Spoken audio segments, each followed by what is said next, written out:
Go. Hello there, Conn. Hi, Bill. We're back for another This Week in Blog. I missed you last week, but you and Ari seemed to get along just swimmingly without me. Yeah, Ari and I were email friends for a long time, and we talked on the phone, I mean, once or twice before last week, but it was definitely the longest conversation we've ever had. We'll try to keep things to a reasonable 30, 40 minutes. Fair enough. But this was an interesting week from my perspective as far as how politics has impacted the broader conservative movement following the Democratic special election victory in Mississippi by Travis Childers. I don't think I've ever seen...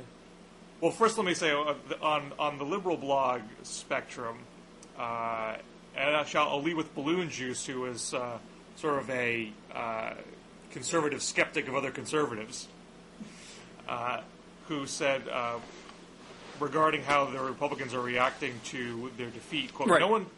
I'm sorry? I said, go ahead. No one could have predicted that loudly opposing insurance for children while investigating a 12-year-old's countertops would be bad politically. I hope the Republicans keep listening to the Malkin red state wing of the GOP and call for more purity. That will really show them. We just haven't been conservative enough. We haven't stayed true to our conservative roots. I think Dick Cheney should be McCain's VP, or George Allen. Coase, at Daily Coase, talking specifically about the Mississippi election, said, if these voters don't care about right, which ones will? And over at Mark Amberder's blog at The Atlantic, he flagged how the top congressional Republican, the NRCC chairman, Tom Cole, said his advice to Republicans was embrace McCain, which seems to have really roiled the waters on the conservative side of things. Oh, yeah, without a doubt. I guess we can start with the Cole line. Tom Cole is already not liked by conservatives, the blogosphere, because of his preference for earmarks, and he thinks they're great and that they're needed, and that they're a tool to help keep incumbent Republicans, what few of them are left, in power. And the conservative blogosphere has a different view on that subject, even before getting to Cole's hoping that they will embrace McCain. But I would just dispute, starting off, going back to the Balloon Juice piece, about how much of this was the fact that they weren't conservative enough. It's not like the Democrat that won was a pro-net neutrality progressive guy. This was a guy that was very conservative. Well, this was definitely part of Dean's 50-state strategy. Well, Childers is for S-chip expansion. Childers is for the troops coming home in Iraq. And he is against more subsidies for big oil. It was a straight-up economic populist, anti-war campaign. Although he is socially conservative, you can't say that he is far from a party line conservative. You still have a lot of kitchen table issues where he clearly is on the liberal economic populist spectrum. Well, I didn't call him a Republican. I said he was a very conservative Democrat. I very little doubt that he'll end up caucusing with the Blue Dogs to see more trouble and to cause Chris Bowers and Matt Stoller conniptions. But the other line, just to point out here, is Coase is right. Republicans did try to link Childers to right as best they could, but it's not like right embraced Obama. It was quite the opposite. Right ran as far away. Childers ran as far away from Obama and right as possible. So it was not as if this was an election this special election was a case where the Democrats said, I'm for Nancy and Barack, and we're going to have a big mandate to change Washington. I embrace Obama's message, and we should win that way.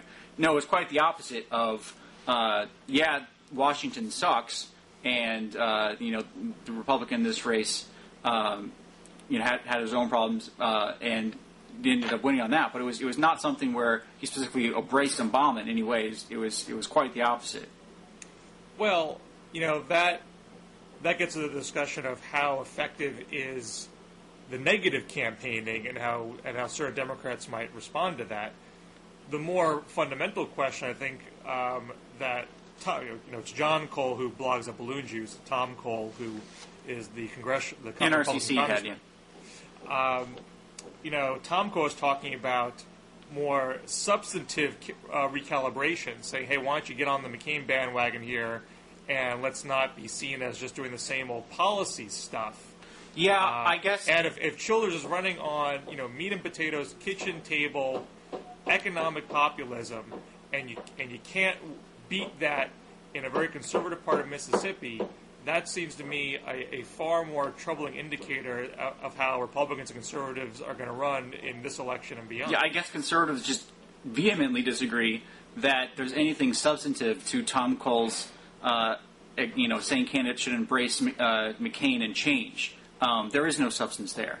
Michelle Malkin was making fun of the very easy to make fun of John Boehner news slogan for their kind of new contract with America, whatever Boehner has, which was the change we deserve, which of course turned out to be the marketing slogan for antidepressant. This was after Boehner decided to form a committee to find out what was wrong with the GOP on the congressional side, what they can do to win more elections. And Republicans, first of all, they always thought Obama's message of change was just empty rhetoric to begin with, and the fact that their own leaders are now embracing that same empty rhetoric is just driving them up a wall. And I think Michelle Malkin sums up the feeling of the conservative blogosphere very much when she says the GOP lemmings deserve everything they're going to get in November, and that's a sentiment that's very common in the conservative blogosphere. That especially after the Farm Bill, you had 100 Republicans vote for this god-awful Farm Bill yesterday, and if Boehner isn't willing to whip his members on this god-awful Farm Bill and letting all the spending go through the roof, then they deserve to lose Mississippi 01. Boehner, and Tom Cole deserve to get their butts kicked so that the younger McCarthys from California, the flakes of Arizona, can overtake the party. So, conservatives are looking at the leadership in the House and saying, you guys need to go, and if you lose in November, we're not going to shed a lot of tears. What's befuddling me as far as the conservative blogosphere reaction, when I look at the McCain candidacy, I see a fundamentally conservative candidacy, a few cosmetic tweaks here and there. You have a nominal break on global warming in that he at least says that it's real, but as I blogged myself on the Campaign for America's Futures blog, the resulting environmental policy and record is fundamentally incoherent as he tries to meld more moderate talking points with still fundamentally conservative policies. That's a good place to transition to our McCain topic. We can transition, but I want to explore this a little bit more, though. Okay. If you're not really, I really don't see any sort of abandonment from conservatism in the McCain candidacy, in what Tom Cole is saying, in having a "Change You Deserve" slogan, which was hilariously found to be an antidepressant slogan by the Huffington Post. It might be lame, it might be grasping at straws, but I really don't see it as an abandonment of fundamental conservatism.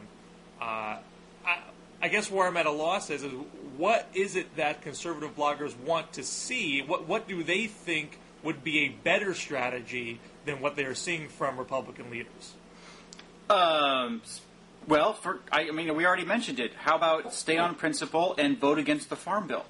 How about? I don't. I think there are a lot of liberals that aren't in love with the Farm Bill either. Although I'm not an expert on farm policy. Yeah, but do you really think that's going to be the killer issue that's going to restore their electoral chances in 2008? It's definitely an issue that will not significantly depress the Republican base. You don't lose a plus 10 Republican district when the Republicans in that district are fired up when they're excited. Instead, you have Sean Hannity going on and saying pass the Portland Bird, and if you keep this up, you're going to lose. When you have the conservative machine from Rush, from Sean to Laura, going on every day saying the leadership sucks, because of the Farm Bill, because of earmarks, that's going to depress turnout and cause Democrats to win conservative districts like Mississippi 01. It seems like there's some lack of. I mean, after Jimmy Carter got walloped. Yes. In 1980, I think there was some bona fide introspection on the left. What did we do wrong? How can we form liberalism, or should we abandon liberalism? And that's been an argument that's been going on for about 20 plus years. You don't see the exact same kind of policies being put out by Democrats than you did 20, 30 years ago. Is there any introspection? So we tried a lot of conservative things in the past 8 years and they didn't work well. What should we do differently on the policy front? What policy ideas should we offer that are different than the ones that failed in the past 8 years? Yeah, I forget where I saw it first, but Jon Stewart had a great point when he had McCain on, and he said 40% of people feel that Jeremiah Wright's going to be a problem for Obama, but that McCain has his own person that 40% of the country feels is a huge drag on his campaign, and then of course there's George W. Bush. I don't think conservatives are looking at their policies on immigration, which they were against Bush on judicial appointments, which they had to fight tooth and nail to get him to abandon Harriet Miers, on spending, which Bush has been spending like a drunken sailor. Other than Iraq, the conservatives haven't had a lot to point to in the last 4 years to say, yeah, that's our guy, he's doing great, we love him. The Republicans haven't really won a big election since Katrina. And I think a big part of it is not any necessary policy, but just that the Republican brand used to be associated with, some semblance of competence. And Bush has pissed that away completely. And that's going to take some time to rebuild. And there's definitely some introspection on how to do that. Having Bobby Jindal go in there and beat the Democratic machine in Louisiana, where Katrina happened, and start enacting ethics reform and rebuilding the competence brand down there as a step in that direction. But there is introspection on what needs to be done, but it's more of we need to stick to our conservative principles. It's not because Republicans held the line on spending in a way. They haven't. Domestic spending has shot up under the Bush administration. Republicans, grassroots Republicans that you feel in the blogs that I talk to every day, they just feel betrayed by Bush, and that's why they're depressed. Well, and maybe the transition to McCain and global warming. Another betrayal. Now, Newt Gingrich earlier, and I talked about this with Amanda 2 weeks ago, when Newt Gingrich debated John Kerry, this televised debate about global warming, Newt was sort of trying to signal to the conservative movement, look, he didn't come out and say global warming is real. I think he's probably too much in his own record that he couldn't say that without being attacked for flip-flopping. But he basically sort of signaled to other conservatives, look, let's get off of the global warming as a hoax argument. It's not getting us anywhere. It's making us look silly. Let's try to engage this debate and offer a conservative approach to the environment, heavily based on tax cuts. And McCain he's not probably in sync with Newt on all aspects of the policy, but he's trying to at least take the message frame that he has a low taxes, low regulation way to approach global warming. He offers a cap and trade. This is what I put in my incoherent post.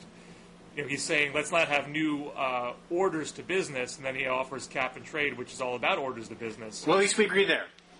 We do agree there, although I would disagree with McCain in that his orders are not effective ones. He rejects.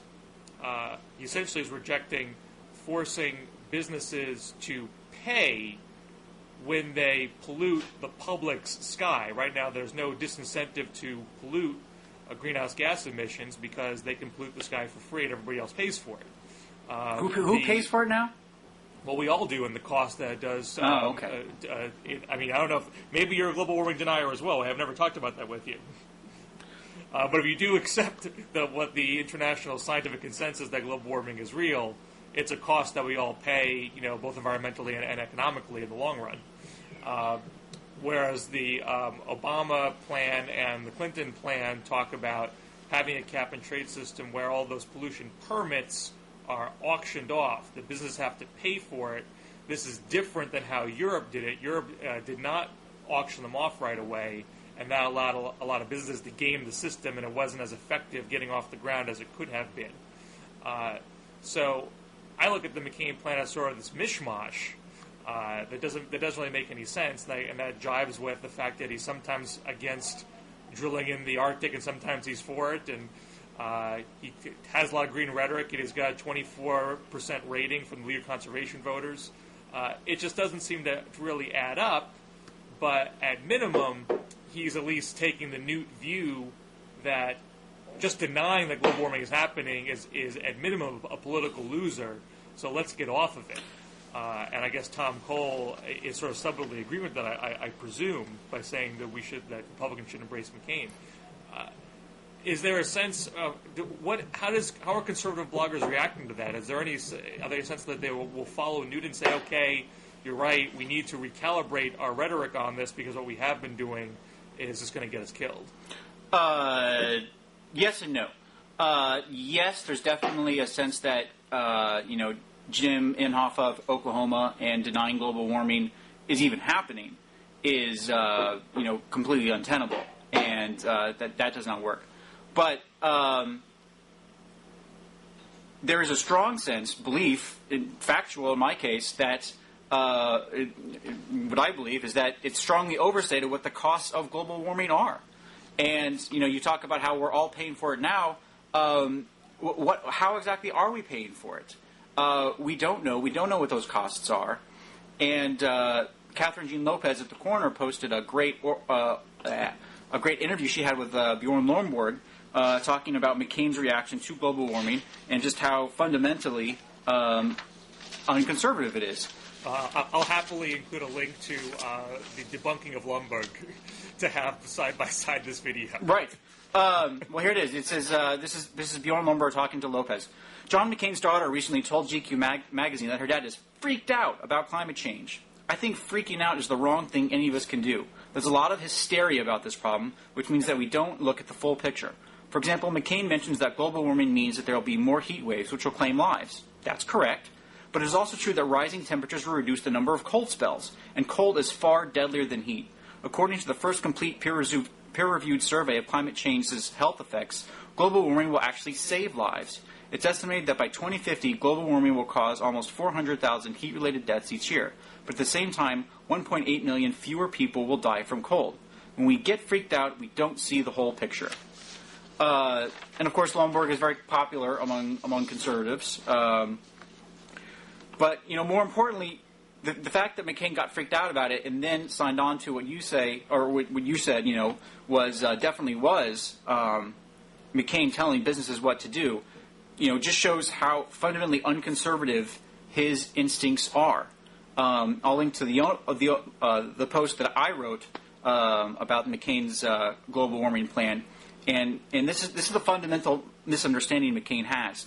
He says in his prepared remarks, quote, "For the market to do more, government must do more by opening new paths of invention and ingenuity. We must do this in a way that gives American businesses new incentives and new rewards to seek, instead of just giving them new taxes to pay and new orders to follow." And then I write, "The distinction McCain tries to draw here between cap-and-trade system and a new tax on energy is completely erroneous," which is also why your analysis on the big difference between the European cap-and-trade system and our own system is also completely erroneous. It doesn't matter if you auction off these credits or not. A cap is still a cap, and the cap-and-trade system is still a tax on carbon. It's just a carbon tax by a much more, indirect means. And the indirect means is a complete invitation for special interests to come in and rent sink and get rich off Washington. This is what I write on the cap-and-trade system. If a cap-and-trade system works perfectly. And then I write in parentheticals. And that is a huge consumption considering the high transaction and compliance costs, not to mention the rent seeking from special interest groups that is guaranteed to affect the policy's implementation, then it functions in exactly the same way as an energy tax does. A 2008 Congressional Budget Office analysis of the Lieberman-Warner bill noted that the legislation would increase overall federal revenues by $1.2 trillion between 2009 and 2018. In other words, McCain wants to raise your taxes by $1.2 trillion over the next decade. And of course, McCain's plan is just slightly better from my perspective than Obama and Clinton, who want to mandate cap emissions even more than McCain does. Well, I think you are, and Heritage is severely downplaying the significance of the auction element to it, because you could certainly say, and I believe I have in the past, if those permits are being auctioned off and businesses have to pay then to pollute, that is effectively what a carbon tax would do. It's not a tax on individuals; it's a tax on the polluters. It's just a slightly higher tax, though. As soon as you have a cap and trade system is the same as a carbon tax. Theoretically, if a cap and trade system works perfectly, it's not the same if the businesses don't pay. No. Businesses are still paying under a cap and trade system. They're paying through higher energy costs, and energy costs are higher because there's a cap on them. So, theoretically, what you're leaving out of that analysis is what else is going to be done to provide more affordable renewable fuels that are not carbon polluters. If you have, and I should also point out before I forget, if you go over to the blog Energy Smart, there's a whole roundup of environmental critique of McCain's cap and trade plan, which Adam over there calls halfway McCain, as though only halfway there or halfway making sense.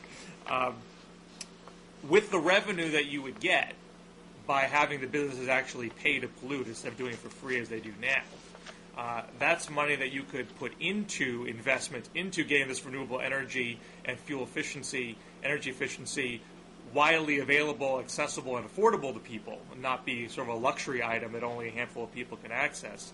And you could also put some of that money directly into consumer price protection, so if there's any short-term rise in cost on consumers, that would be mitigated by diverting the revenue directly into consumers' pockets. So that is how you would. It's those sorts of policy solutions I think are left out of the Heritage analysis. Yeah. Do you have any studies on past government instances where government funding was able to create a technology that significantly changed the way we consume energy? There's something called on energy. I don't really think that's really been done before. There are other elements other areas where the government investment has done wonderful things: highways, internet, other telecommunications, so on and so forth. So I don't think it's a crazy notion. Well, the government's been subsidizing alternative energy since the 70s. Accessible and affordable. I'm sorry. The government's been subsidizing alternative energy since the 70s.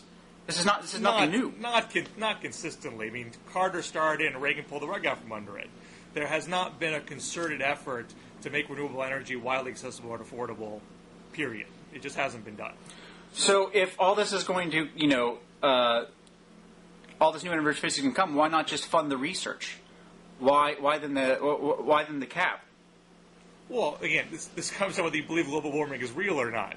The need for a cap, if you accept science, is we have to track and limit how much carbon we're putting into the atmosphere, or else global warming is going to be an untenable crisis by 2050. Yeah, but you're still ignoring the fact that you're still ignoring that fact is going to drive up energy prices and act on a tax. There is no fundamental difference, and you don't have to agree with me on this. Ask ask Lumberg? No, don't ask me. Ask what's his name, David Roberts at Gristmill. Ask Matthew Iglesias. Ask Kevin Drum. Theoretically, if cap and trade works perfectly, which of course it's not, but if it works perfectly, it functions the exact same way a carbon tax would. It's a raise. I said that myself right here. But what conservatives always do is equate a carbon tax with a tax on you, the consumer, when a carbon tax is on the polluter.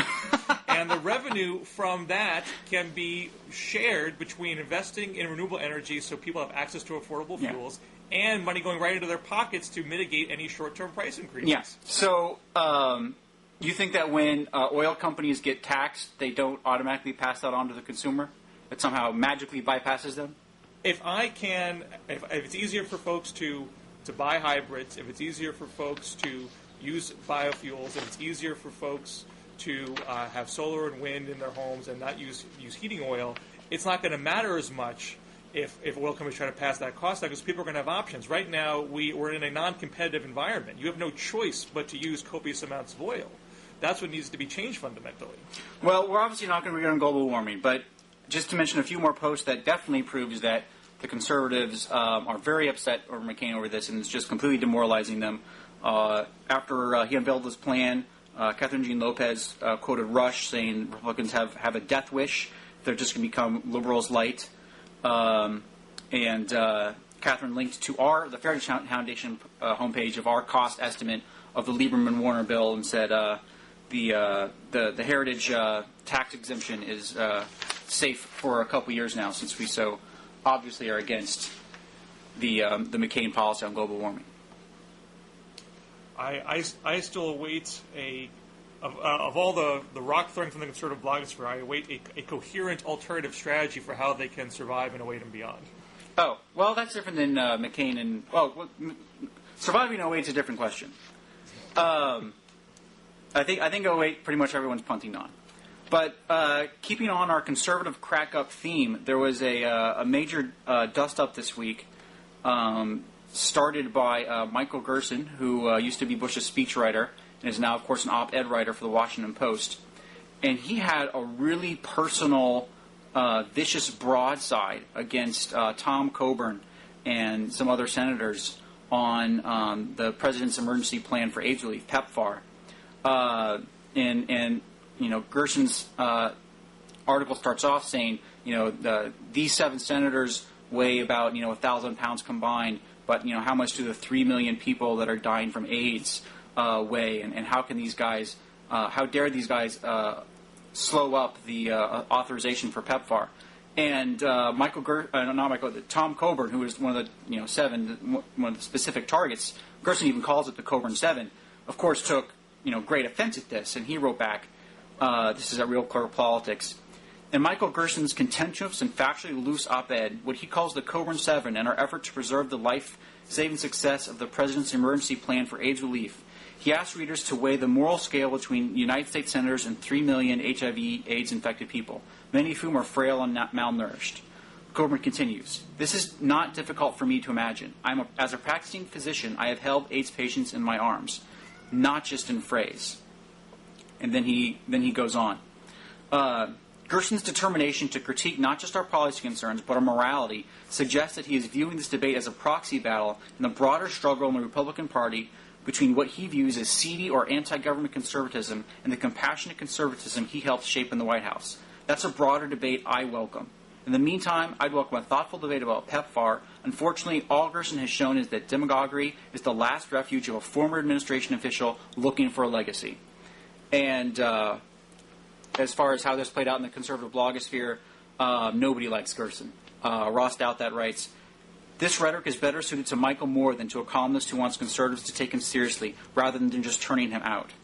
And turn to a broader debate about conservatism at the corner. Mark Levin writes, is Michael Gerson living on our planet? A Republican president proposed a $3.1 trillion budget with the support of his party. We are trillions in debt, owing mainly to massive entitled programs supported by both parties, and Gerson thinks that a handful of conservatives finally drawing a line somewhere is evidence of the inhumanity of the philosophy. I ask Gerson, how much should the government spend on human suffering? Can it ever be enough? And who should decide what kinds of human beings deserve the government's attention for resources? All human suffering? What about people like me with heart disease? Should we be upset about the disproportionate amount of money spent on researching diseases with fewer sufferers? So clearly, like you were saying before, is there introspection going on in the conservative movement about what is going on right now, about their failures? And the answer is definitely yes. There's the Gerson wing who wants to spend as much as Nancy Pelosi does and expand PEPFAR way past AIDS relief. And then there are people like Coburn and his other senators that still have limiting government principles and want to keep AIDS relief focused on AIDS relief in Africa. So from Mississippi 01 and earmarks to AIDS relief funding, there is definitely a conservative crack-up going on. Do we know where McCain stands on this? Wow, good question. I do not know. Because McCain, I don't think this is sort of a debate, it seems, between the compassionate conservatives, right, and the more traditional limited government conservatives, right. And I really don't think McCain has really been associated with the compassionate conservative wing so much. He's usually been associated with the anti-earmark, tight-fisted on spending kind of conservative. Right. So I honestly don't know where I would presume he would be. But he's also signed up, with the whole David Brooks, Bill Kristol, national greatness conservatism, which is definitely not the Tom Coburn, Jim DeMint limited government conservatism. Well, this goes back to my earlier point that McCain is fundamentally incoherent on his conservatism. Right. So I don't know. It'd be interesting to find out where he falls out on that. But it as you can see, there's definitely divides about where the conservative movement will go next. I did a debate with a local McCain campaign chair here at a local radio station a month or so ago, and I started the discussion by saying it's just a fundamentally bad year for Republicans because there's literally not a single achievement of the Bush administration that anyone can point to and say this is widely considered to be good. I could do that with a Nixon or a Reagan, even though I don't Nixon. like their. We did the EPA. There's something there. There's something I could point to. This may surprise you, but we have a different view of that in this building. I mean, there's something you could point to. There's just something you could say. Maybe Nixon opening up China. How about that? There you go. Okay. There's something. Even if you something. disagree with it, there's something you could point to and say this is generally considered to be a positive. You mean from both sides? From both sides, or the broad middle, or what history generally concludes, or what have you. There's something. And with Bush, I said there's just nothing. And his response to me was, he first said, "Well, we haven't been attacked since 9/11." That's not nothing. So which I said, well, you still have giant spike in terrorist activity worldwide. So what does that get you? And his second thing was he put more money into AIDS in Africa. To which my response was, there's still a lot of AIDS in Africa, so I really don't see what that's such great shakes. Why is throwing money at a problem all of a sudden considered a benefit? We're not going to meet the UN's goals and actually eradicating AIDS in Africa, which is what fundamentally needs to happen. But nevertheless, those are the two things that he said to me: terrorism and AIDS.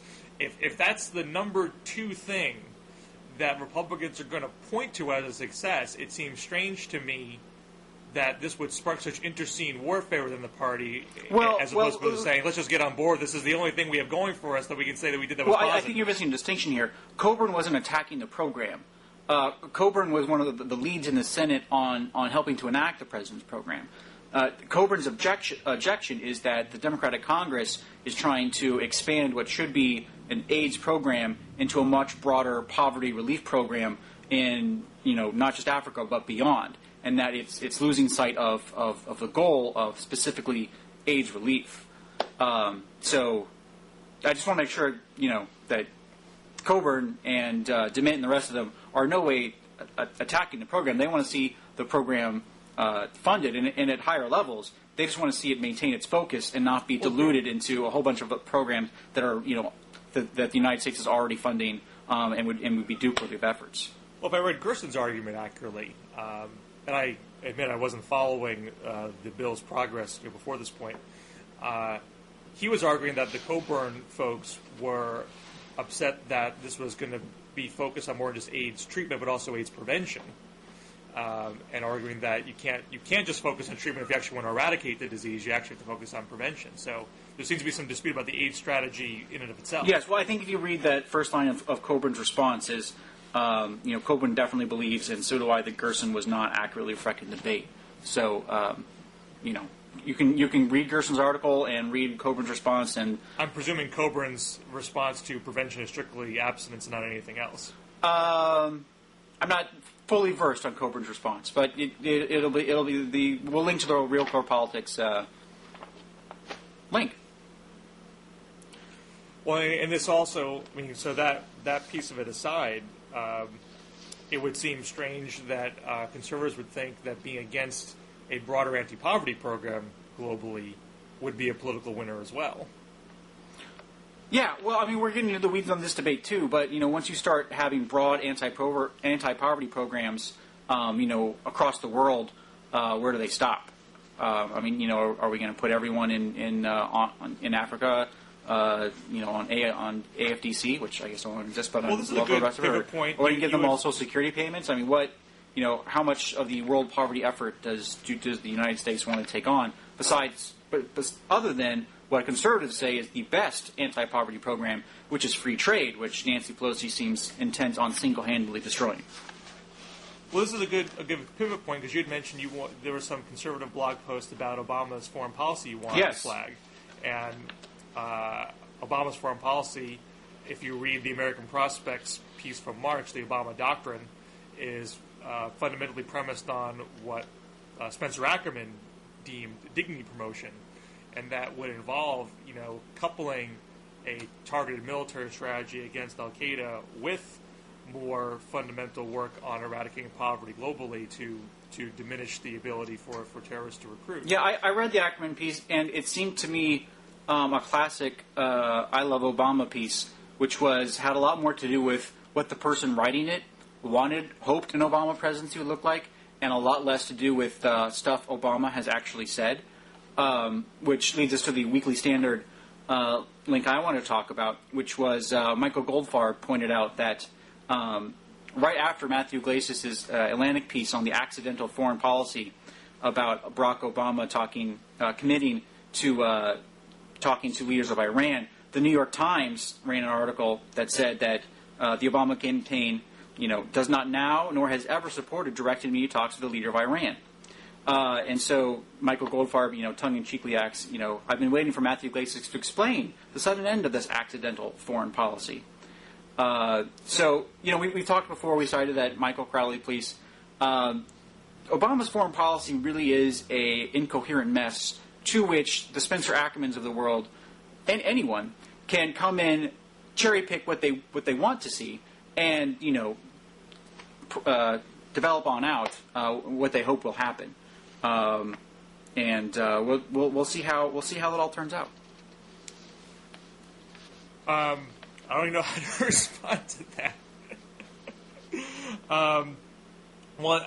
The Goldfarb piece seemed to be trying to make an argument that the Obama people were flip-flopping on approaching Iran, correct? Yes.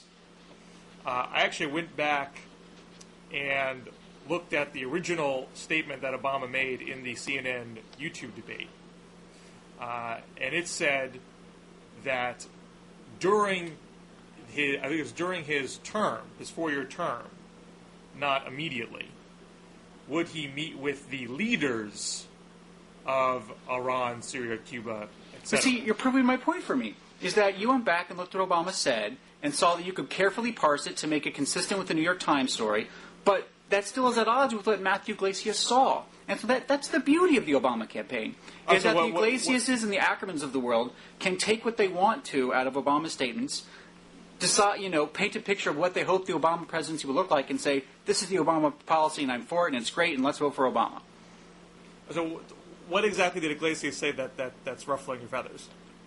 Oh, just that he called it the accidental foreign policy because during that, the YouTube debate that you just talked about, Obama said that he would meet with the leaders of the foreign nations without preconditions, and that everyone thought that this was a gaffe, but instead of saying that it was a gaffe, the Obama camp embraced it and went forward. And so Iglesias was portraying this as then a deep new foreign policy belief of going around the world and being more willing to meet with leaders than the Clinton administration would, et cetera, et cetera.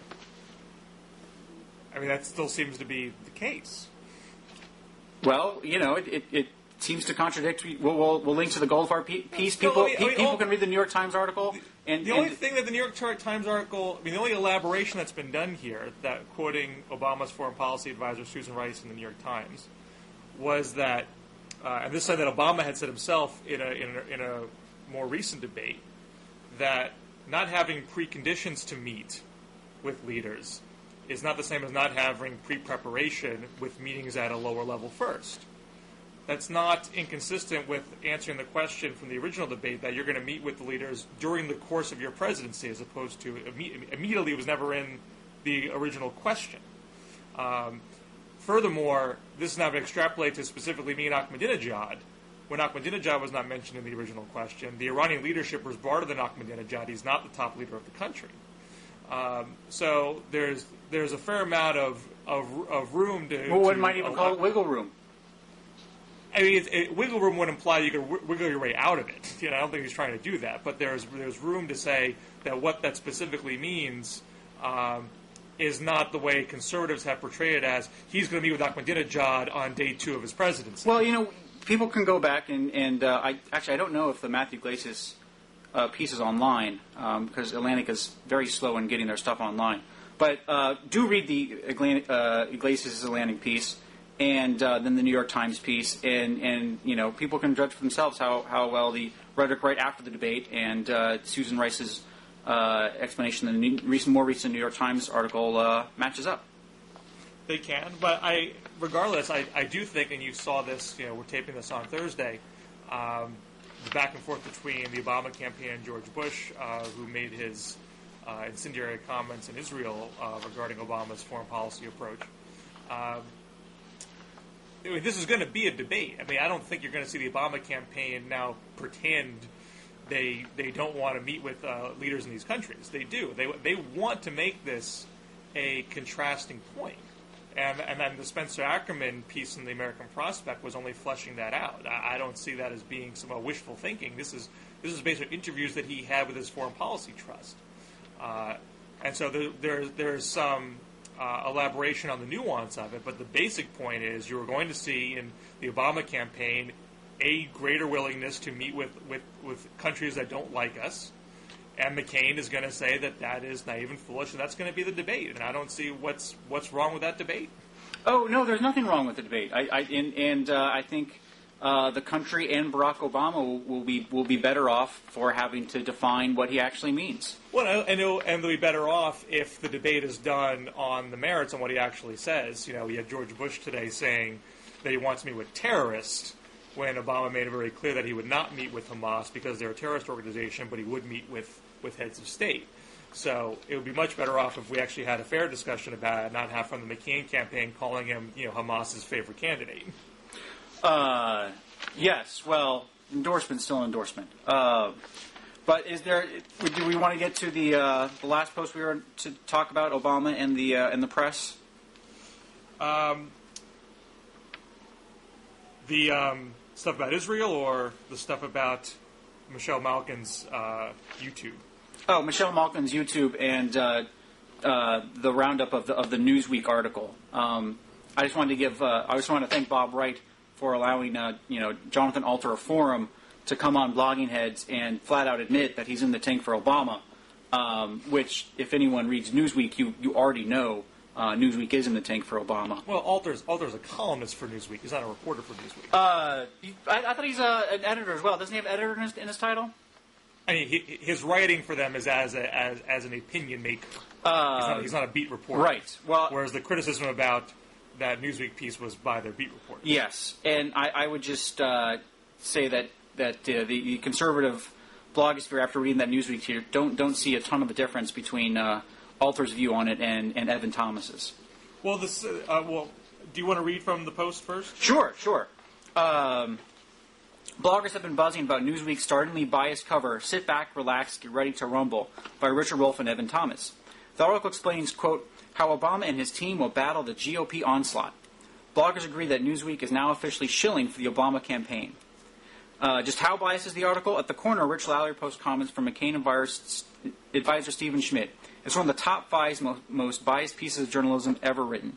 It's a broad attack on the Republican Party. It deliberately fails to mention the increasing negative energy on the MoveOn.org side and the 527th on the left. It tries to define the issues of great importance as illegitimate. Do you have the section of the Newsweek piece in front of you? I do not. I forgot to print it out, but I recall the offending section was detailing the Southern strategy going back to Nixon of playing up fear and racial divisions and expectation that was going to be part of the strategy today. And you mean like putting up flyers accusing your candidate of supporting the KKK, like the Democrats did in Mississippi?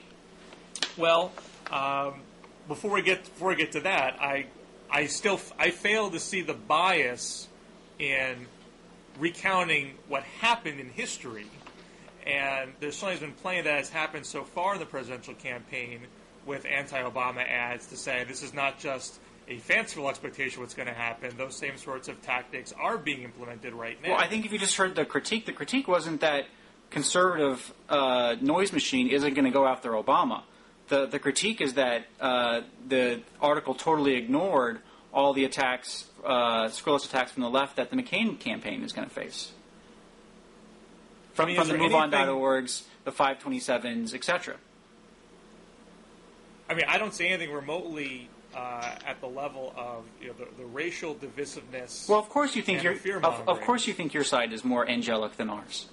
Well, it's not a question of being angelic, but I don't think it's anything that's remotely at that degree, and nothing that is as part of some sort of 40-year historical pattern.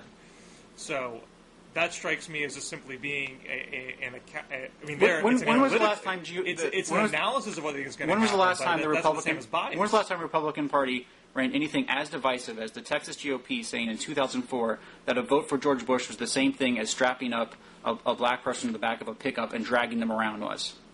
That is racially incendiary beyond any degree, much more than anything the GOP has said in the last 10 years. And the Republicans and the Democrats did that in Texas in 2004. Well, we'll agree to disagree on that. You don't think that's racially incendiary? I think that vote for Republicans and it's like lynching black people? That was an ad featuring a woman whose father was killed. And so for her to speak emotionally about what she went through, I think was wholly legitimate. And racial incendiary or not? Yes or no? No. No. Okay. Well, I guess we'll disagree. Okay. But to go back to your earlier point about the flyer in Mississippi, there was complaint. There was a late direct mail piece from the Democratic candidate accusing the Republican of supporting a statue of someone who was in the KKK. Right. Correct. And there were a number of Republicans and conservatives that said this was a factually inaccurate piece. That it was that he was supporting something for Jefferson Davis, the Confederate president, and not someone in the KKK. Right.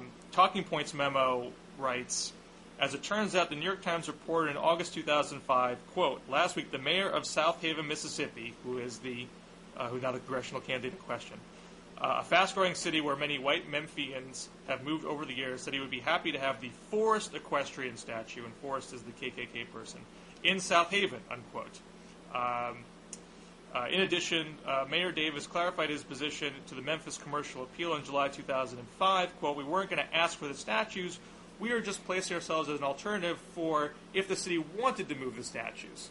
So, at minimum, it appears to be a factually accurate piece that was dropped. Yeah, it's a piece that is accurate from that Memphis Commercial Appeal news article. However, the campaign denies that and says the Memphis Commercial Appeal article got their reporting wrong. Did they ask for a correction at the time? What, in 2005 when they weren't running? No. And that's exactly my point, is that if the Democrats really believed this was an issue, and if the Democrats were willing to stand by the story and willing to have it checked, they would have brought it up a while ago. Instead, they waited until the day before the election, which shows just how much they don't believe this story. So they did not give the campaign time to respond and get a correction. No, of course he didn't ask for a correction back in 2005 to a Memphis Commercial Appeal story, or whatever it is. The Hill newspaper has a good write-up of it, and it shows that there's the New York Times piece is vague about whether or not it was Davis to ask for it, But the other paper that you mentioned, the Talking Points memo, the smaller paper, did mention Davis by name. But again, it mentions him and another mayor at the same time. So it doesn't say that Davis specifically asked for it, but that the two mayors together asked for it. And so the Davis campaign says that they just got their reporting wrong on that, and it was just the other mayor that asked for it. So there is definitely a factual dispute there, and it is an important issue, and it should have been raised much earlier in the campaign if they wanted to have this aired out and people had to check up on the story. But they did not choose that route. They chose the much more dishonest, let's dump this and bring in the KKK at the last second routine. Which just shows how committed the Democrats are to not having racially sensitive attacks. Well, I don't think it's racially insensitive to call someone out for being having a favorable opinion of someone in the KKK. That doesn't strike me as racially insensitive. That's racially appropriate in my book. No, I agree. If it's brought up under a current light where someone can have the time to respond, then yeah, it's a legitimate issue. But if it's thrown in at the last second where there's no way the person can adequately respond, then you are just race baiting. There's no way around it. There's no description for it. Are you on record forevermore to be against all late direct mail pieces that have any tinge of racial division associated with it? Well, or any factual inaccuracy? Racial tinge is always in the eye of the beholder. I was fine, although this ad wasn't in the beginning, but I was fine with that Harold Ford, Tennessee ad with the Playboy bunny because he did go to a Playboy bunny party. And the girl in the ad did look what most people think of as a Playboy bunny, so I didn't see how that ad was racially tinged. But that wasn't a last-second ad, anyways. That was on pretty early on, and Harold Ford had every chance to respond to the fact or not that he was at the Playboy bunny party, which he was, which I don't fault him for. I think if you can go to Playboy bunny parties, that's great. I'm all for that. But racial insensitivity is often on the eye of the beholder. So I would just say that. Any last-second ones that include facts that aren't 100% certain, I would definitely condemn those. Yes. Well, to go back to the original point of this, the Newsweek piece. Oh yes, the Newsweek piece. It's one thing. I mean, it's an analytical question in my book. How you determine Newsweek is not writing Newsweek and Time Magazine. They're taking more analytical approaches to news. They're not right. New York Times. This includes that Time cover that had the Marines at Iwo Jima, instead of lifting up a flag, lifting up a tree, and in it the editor of Time said they're no longer taking an objective approach. They're actively advocating for environmentalism. That's the analytical reporting you're talking about. If that's what they said, that's what they said. That's not something that really upsets me, I have to say. As long as they're being... If Time came out and said we are committed conservatives, I wouldn't be upset by that either. I'd be like, yes, we got another comfort. It's their magazine, if that's the way they want to portray themselves, that's their business. Yes, it is their business. But we shouldn't call them objective analysts. On the environment, fair enough. I think the world will still spin. But in general, I think both Time and Newsweek take analytic approaches to the news. Except when they don't. And that's not going to be a straight reporting, he said this, she said that. They're going to put their own historical understanding and impressions into the reporting. I will be highly surprised if Newsweek from today through Election Day is going to be nonstop positive Obama pieces and nonstop negative McCain pieces. That I just do not believe is going to happen. If that's what happens, I will stand corrected in November. McCain gets plenty of favorable media treatment in the media, plenty from Newsweek, plenty from other sources. And if I would think it's going to behoove conservatives more to get past the Southern strategy and not do those types of divisive tactics, then you're going to see Newsweek and others stop making such analytical conclusions. Let's be a little more introspective here and not just always point the finger at the media. Fair enough. We'll be sure to try to keep the media honest. I think that's a good place to end as we're pushing the 55-minute mark here. Always good to talk to you, Colin. Always good to talk to you, Bill. Talk to you. Next week we'll have Bill and a mystery guest, so stay tuned.